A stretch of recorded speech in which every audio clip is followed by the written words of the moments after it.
বিখ্যাত ভারতীয় সাংবাদিক খুশবন্ত সিং এক কথা বলেছিলেন যে আমাদেরকে রুনা লালা দিয়ে দাও, আমরা তোমাদেরকে ফারাক্কা বাদ দিয়ে দেব।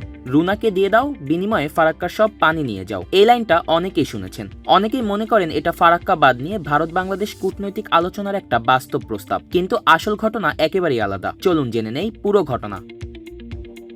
বাংলাদেশ স্বাধীন হওয়ারও আগের কথা, ঢাকার ওল্ড বয়েজ অ্যাসোসিয়েশনের এক সঙ্গীত অনুষ্ঠানে নির্ধারিত শিল্পী হঠাৎ অসুস্থ হয়ে পড়েন। বিপাকে পড়া আয়োজকরা তখন মঞ্চে পাঠান তার ছোট বোন, মাত্র 6 বছর বয়সী এক শিশুকে।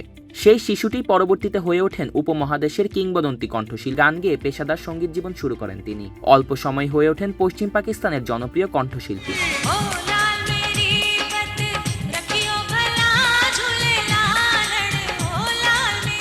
স্বাধীনতার পর ফিরে আসেন প্রিয় মাতৃভূমি বাংলাদেশে। তিনি বাংলা, উর্দু, হিন্দি সহ মোট 18টি ভাষায় গেয়েছেন 10,000-এরও বেশি গান।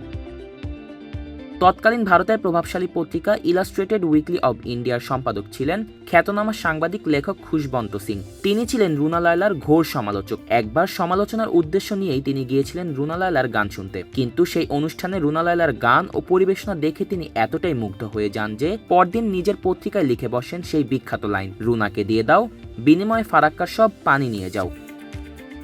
এখানে একটা বিষয় স্পষ্ট করা দরকার যে এই উক্তি ছিল একজন সাংবাদিকের ব্যক্তিগত মুগ্ধতার বহিঃপ্রকাশ, একটি রূপক প্রশংসাসূচক মন্তব্য মাত্র। এটি কোনো ভারত সরকারের আনুষ্ঠানিক অবস্থান, প্রস্তাব বা ফারাক্কা বাদ নিয়ে দ্বিপাক্ষিক আলোচনার অংশ ছিল না।